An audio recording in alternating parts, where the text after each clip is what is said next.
dx1 এর সহগ কত উপাদান জি স্যার আরে dx1 স্কয়ার সহগ কত 3 তো কি বলে যে এটা দিয়ে নাম 3 আবার এই যে একটু আচ্ছা স্যার বুঝছি এটা সহগ বুঝতে স্যার এইভাবে বুঝছো বিষয়টা টক টক আর এর ওই যে dx1 dx এটা সহগ হলো 2g বার এর আছে এর আছে তো মাইনাস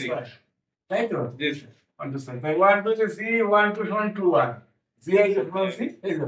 zi যে সমান zi তাহলে 1 2 এর আসবে 2 1 আবার 2 3 কত হয় 2 3 তে 9 0 জি তাহলে 1 3 আবার 2 3 হবে এটাও নাই তাই তো বুঝছো বিষয়টা জি স্যার এটা এই যে c মানে তো নির্ণায়ক c আছে এটা মান মিলে এরকম সিঁড়ি পর্যন্ত এই মানগুলো 11 12 13 আর এই জায়গায় মানগুলো বসাই দিছি যে মানগুলো পাইছি যে মানগুলো বসাইছি যেটা তুমি না কিন্তু এটা মান বাদ দিয়ে ফেলছে জি স্যার এমন তো সহগুণক পাইতেছি সি ওয়ান মানে এইটা সহগুণক এইটা সহগুণক করতে সারি বাদ কলাম বাদ তার মানে এই দুটো আর এই দুটো তো দ্বিতীয় এই যে এটা সহগ কত সূত্রের মাইনাস এটা প্লাস এটা মাইনাস প্লাস আর এটা প্লাস এটা মাইনাস প্লাস মাইনাস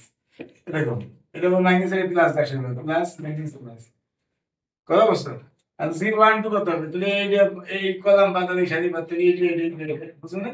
কত ডেট ওই একই নিয়ম দেখতেছি এটা সহগুণক দুইটা রেটে থাকতে পারে জি স্যার এইভাবে সহগুণক গুলা বের করতে হবে ঠিক আছে বুঝছো সহগুণক কোক একটু জি স্যার এই উপর থেকে মুসলাম তুই এরপরে এটা কোন লাগবে না একই নিয়মে পরেটা হোম ট্রান্সফর্ম এটা বলিস না